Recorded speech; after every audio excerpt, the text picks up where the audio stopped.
पूरे देश में लव जिहाद और धर्मांतरण चल रहा है। उत्तर प्रदेश में छांगुर गैंग पकड़ा गया, फिर बरेली में गैंग पकड़ा गया, फिर आगरा में एक गैंग पकड़ा गया।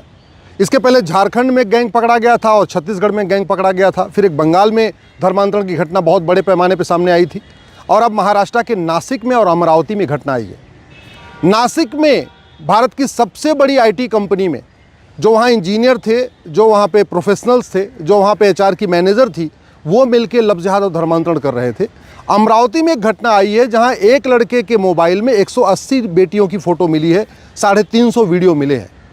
लव जिहाद धर्मांतरण बड़े प्लान्ड वे में हो रहा है। लव जिहाद धर्मांतरण के लिए विदेशी फंडिंग आ रही है। लव जिहाद धर्मांतरण के लिए भारत के अंदर से भी फंडिंग आ रही है। इसलिए मैंने माननीय सुप्रीम कोर्ट में एक याचिका दाखिल किया है और ये मांग किया है कि लव जिहाद और धर्मांतरण को राष्ट्र की सुरक्षा के लिए खतरा घोषित किया जाए। लव जिहाद और धर्मांतरण को एक अनलॉफुल एक्टिविटी डिक्लेयर किया जाए। लव जिहाद धर्मांतरण को ऑर्गेनाइज क्राइम डिक्लेयर किया जाए। लव जिहाद और धर्मांतरण को एक्ट ऑफ टेररिज्म डिक्लेयर किया जाए। लव जिहाद धर्मांतरण को वेजिंग वॉर डिक्लेयर किया जाए और लव जिहाद और धर्मांतरण को भारत की संप्रभुता, भारत की स्वतंत्रता, भारत की पंथ निरपेक्षता, भारत की एकता अखंडता के लिए खतरा घोषित किया जाए। भारत में ऐसे बहुत सारे कानून हैं, लेकिन उन कानूनों में ऐसी कमियां हैं, वो चूंकि उसमें क्रिस्टल क्लियर डिफिनीशन नहीं दी हुई है, इसलिए पुलिस चाह के भी उन कानूनों का उपयोग नहीं कर पा रही है। उदाहरण के लिए हमारे पास जो राष्ट्र की सुरक्षा के लिए खतरा है, उससे निपटने के लिए नेशनल सिक्योरिटी एक्ट है, लेकिन इस नेशनल सिक्योरिटी एक्ट में कहीं लिखा ही नहीं है कि लव जिहाद धर्मांतरण हमारी राष्ट्र की सुरक्षा के लिए खतरा है। इसलिए पूरे देश में किसी भी राज्य की पुलिस लव जिहाद धर्मांतरण कराने वालों के खिलाफ नेशनल सिक्योरिटी एक्ट का उपयोग नहीं करती। लव जिहाद धर्मांतरण अनलॉफुल एक्टिविटी है और अनलॉफुल एक्टिविटी से निपटने के लिए हमारे पास एक कानून है जिसको यूएपीए कहते हैं, लेकिन पूरे देश में कहीं किसी भी राज्य की पुलिस लव जिहाद और धर्मांतरण के मामले में यूएपीए का उपयोग नहीं कर रही है, क्योंकि इस कानून में कहीं लिखा ही नहीं है कि लव जिहाद धर्मांतरण एक अनलॉफुल एक्टिविटी है। लव जिहाद धर्मांतरण बड़े प्लान्ड वे में किया जाता है, वेल ऑर्गेनाइज्ड होता है और ऑर्गेनाइज क्राइम से निपटने के लिए बीएनएस में सेक्शन 111 है, लेकिन इस सेक्शन 111 में चोरी डकैती तो ऑर्गेनाइज क्राइम है, लेकिन लव जिहाद और धर्मांतरण को ऑर्गेनाइज क्राइम डिक्लेयर नहीं किया गया है। इसलिए पुलिस चाह के भी सेक्शन 111 का उपयोग नहीं कर पा रही है। लव जिहाद और धर्मांतरण अपने आप में एक्ट ऑफ टेररिज्म है। मैं तो कह रहा हूँ आतंकवाद से भी ज़्यादा खतरनाक है, क्योंकि आतंकवादी तो जितने लोगों को मारते हैं केवल उतने लोग कम होते हैं। लव जिहाद धर्मांतरण के बाद उतने परिवार कन्वर्ट हो जाते हैं और कन्वर्ट होने के बाद क्या होता है सबको पता है। अल्टीमेटली चाहे वो कसाब हो या याकूब मेनन हो या अफजल गुरु हो या बुरहान वानी हो या भारत में जितने भी आतंकवादी पकड़े जाते हैं, ये सब के सब एक्स हिंदू हैं। सबके माता पिता, सबके पूर्वज, कोई 50 साल पहले, कोई 100 साल पहले, कोई 150 साल पहले, सब के सब हिंदू हुआ करते थे। और नासिक में भी एक ऐसा लड़का पकड़ा गया जो खुद हिंदू था, अब वो एक्स हिंदू हो चुका है। तो एक्स हिंदू हमारे लिए ज़्यादा बड़ा खतरा पैदा करते हैं, हमारी संप्रभुता के लिए, हमारी एकता अखंडता के लिए, हमारी आपसी भाईचारा के लिए। इसलिए मैंने मांग किया है कि लव जिहाद और धर्मांतरण को सेक्शन 113 के अंतर्गत एक्ट ऑफ टेररिज्म डिक्लेयर किया जाए।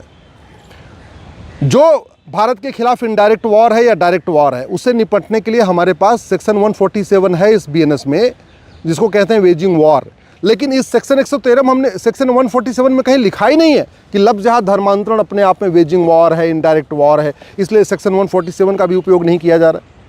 जो भारत की संप्रभुता, एकता अखंडता के लिए खतरा है, उससे निपटने के लिए बीएनएस में सेक्शन 152 है, लेकिन उसमें भी कहीं नहीं लिखा हुआ है कि लव जिहाद धर्मांतरण हमारी संप्रभुता के लिए, हमारी एकता के लिए, हमारी अखंडता के लिए, हमारी भाईचारे के लिए खतरा है। इसलिए 152 का भी उपयोग नहीं हो रहा है। इसलिए मैंने माननीय सुप्रीम कोर्ट से मांग किया है कि तत्काल इसके ऊपर संज्ञान लें और लव जिहाद और धर्मांतरण को ऑर्गेनाइज क्राइम डिक्लेयर करें, राष्ट्र की सुरक्षा के लिए खतरा घोषित करें, वेजिंग वॉर डिक्लेयर करें, एक्ट ऑफ टेररिज्म डिक्लेयर करें, ऑर्गेनाइज क्राइम डिक्लेयर करें और हमारी एकता, अखंडता, संप्रभुता और पंथ निरपेक्षता के लिए खतरा घोषित करें, जिससे पुलिस इन लोगों के खिलाफ सख्त कार्रवाई कर सके। मैंने एक और भी मांग किया है कि लव जिहाद धर्मांतरण की सुनवाई फास्ट ट्रैक कोर्ट में होना चाहिए। जैसे रेप के केसेस के लिए फास्ट ट्रैक कोर्ट बनी हुई है हर जिले में, SC ST cases fast track court में चलते हैं, स्पेशल कोर्ट में चलते हैं। अब तो MLA MP के मुकदमे भी स्पेशल कोर्ट में चलते हैं। वैसे ही लव जिहाद धर्मांतरण का मामला स्पेशल कोर्ट में चलना चाहिए। एक एंटी कन्वर्जन कोर्ट हर जिले में बननी चाहिए और लव जिहाद धर्मांतरण के मामलों पे 1 साल के अंदर फैसला आना चाहिए। और हमने अंतिम एक और भी मांग किया है कि जैसे अमेरिका में सबको कंसेक्टिव सेंटेंस होता है, वैसे भारत में भी कंसेक्टिव सेंटेंस दिया जाए लव जिहाद धर्मांतरण के मामले में। अमेरिका में मान लीजिए किसी को 5 धारा में 5-5 साल सज़ा हुई, तो उसको 25 साल की सज़ा होती है, क्योंकि एक सज़ा पूरी होती है एक धारा की, फिर दूसरे धारा की सज़ा शुरू होती है, फिर तीसरे धारा की सज़ा शुरू होती है, फिर चौथे धारा की सज़ा शुरू होती है। इसको कहते हैं कंसेक्टिव सेंटेंस। भारत में मान लीजिए 5 धारा में 5-5 साल सज़ा हुई तो टोटल 5 साल सज़ा चलती है, क्योंकि पाँचों धाराओं की सज़ा एक साथ शुरू होती है, एक साथ खत्म हो जाती है। तो मैंने ये मांग किया है कि लफ्ज़ जिहाद धर्मांतरण के मामले में कंसेक्टिव सेंटेंस देने का ऑर्डर कर दिया जाए सारे कोर्ट्स को, जिससे कि इनको ज़्यादा से ज़्यादा सज़ा मिले। जब खौफ सज़ा जल्दी होगी, साल भर के अंदर होगी, कठोर सज़ा होगी, 20 साल 25 साल 30 साल 40 साल की सज़ा होगी, प्रॉपर्टी जब्त होगी, इनकी सिटीजनशिप खत्म होगी, तब जाके लफ्ज़ जिहाद धर्मांतरण रुकेगा। और नहीं तो बड़े प्लान्ड वे में भारत की डेमोग्राफी बदलने के लिए लफ्ज़ जिहाद धर्मांतरण कराया जा रहा है।